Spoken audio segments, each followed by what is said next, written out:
I'm Greg Joffe. I'm a principal at Nous Group and an adjunct associate professor at the AGSM at the University of New South Wales. This video series is about how to develop good organisation structures. So, let's start with what not to do. If you find yourself with a group of other executives and a whiteboard drawing boxes, you're in the wrong place to start. Stop right there. Many disastrous reorganisations have been done by starting with a bunch of executives sitting with a whiteboard, thinking about the current boxes and how to translate them across. Let's instead talk about how do you do this in a more structured and methodical way. What we're going to introduce is a very simple 6-step process. Of course, for those who like more discipline and detail, you could turn it into a 28-step process if you'd like, but the 6 steps are the 6 things that if you get them right, should give you an organisation structure that's aligned to your strategy. I'll work through each of the 6 steps in turn. Starting with strategy, a lot of organisations have big flowery statements about what their strategy is, but at the end of the day, the strategy needs to be able to tell you very clearly where are we going to play and why are we going to win in that market. It could be that you're going to compete on having products that the customers really love that can't be easily replicated by your competitors. You might protect it through intellectual property, you might just have quicker and faster product design and product rollout than your competitors. Alternately, you may be competing on cost. You may be trying to drive yourself to the bottom of the cost curve, and that's the place you need to play. When you're thinking about strategy, you might be thinking about, is it about defending our current market, or is it both about defending our current market and expanding into new markets, or coming up with new products, or introducing other innovations? All of these really matter because the organisation design needs to enable you to deliver on those things.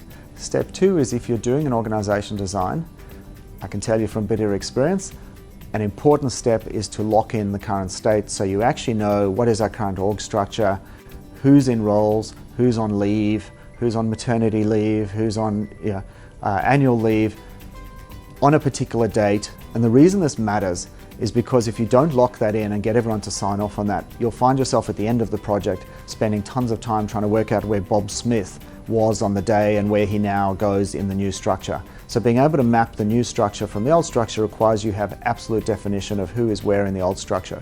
You also need to know what roles are filled, what roles are not filled, etc.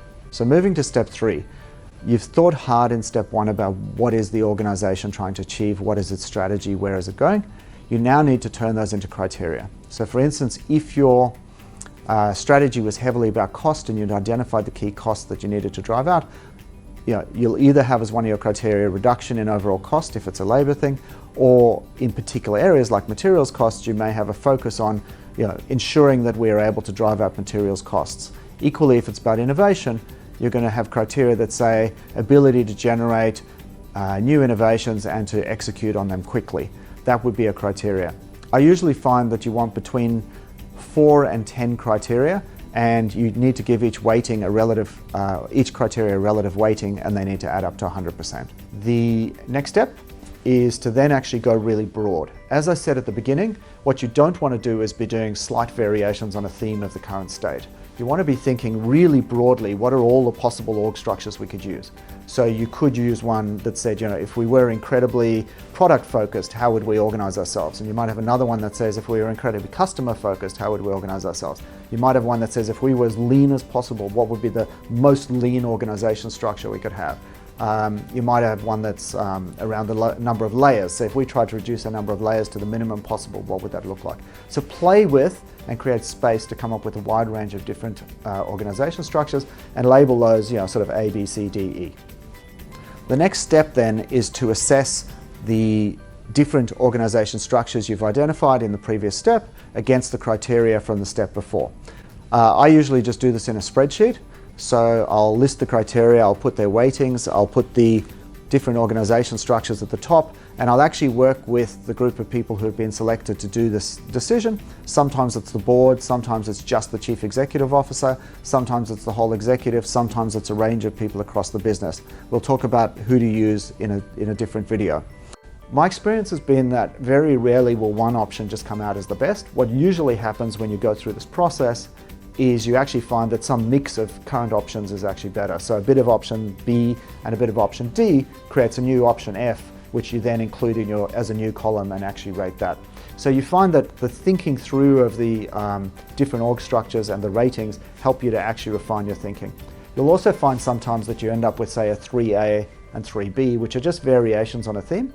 That's fine, just break those out into two separate columns, specify what the differences are, and then rate each of them and see how it looks. I usually find that a rating session like that will take 2 to 3 hours working with, say, a senior executive team. Step 6 is about testing whether the proposed or favoured org structure actually works. This is done by testing with a range of people across the organisation who you think will bring good insight. They may be senior managers, but they may also be key people who understand how the organisation works well, who can have a look at it and test it with you. Often it makes sense to have those people involved early in the project as well, A, so they know the project is underway, and B, so you get their input early anyway.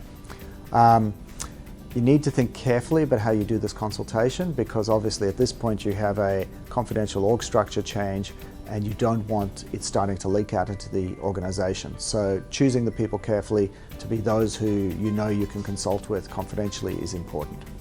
At that point you're basically ready to go live with the model. There's lots more work that will still need to be done in mapping current state to future state, etc. So a lot of the implementation work then kicks in, which is around, okay, how do we actually plan and roll out the transition, and also how do we actually communicate to people in the right sequence so that things are managed well. Engagement and consultation is really important, both when you're thinking about this whole process we've just talked about, but also particularly at the end. At the front end, it's really important to be clear who's going to be involved and who are going to be the decision makers on the final structure. And as you move towards finalizing a structure, it's really critical to think through how you will roll that structure out. When will it be announced? Who will it be announced to? Will it be rolled out sequentially, or will it be done all at once? All of this thinking about the implementation planning and the rollout in a way that least disrupts the workforce is very important and needs to be very carefully managed. Some of the key principles to think about: generally you're better off getting more input rather than less during the process, because people at least feel they've had a chance to input and provide their ideas. Generally, if there are people who have critical knowledge about how the business needs to work, you want to include them in the input to the decision making, and possibly even in the actual criteria ranking. And also, sometimes if there's a lot of change coming through, you actually need to hold it very close, and sometimes only have the board and the chief executive, or even just the board, involved, depending on who's driving the organisation restructure. So we've gone through the 6-step process for how to do organisation design. I hope it's been useful. I hope the steps made sense. Obviously, for those of you who prefer to have more complexity, you could turn that into 48 steps and micro detail each step. And when NASA's running a large-scale project, that's what we have to do. But for the purpose of this video, I thought this might be a good quick overview of how to do organisation structure properly. What are your next steps? If you're thinking about doing an org structure and you have questions, feel free to post them below this video, or to send me an email directly, and I'm happy to have a look at it and bounce ideas with you. And equally, if you've got any other thoughts, please feel free to add them below the video.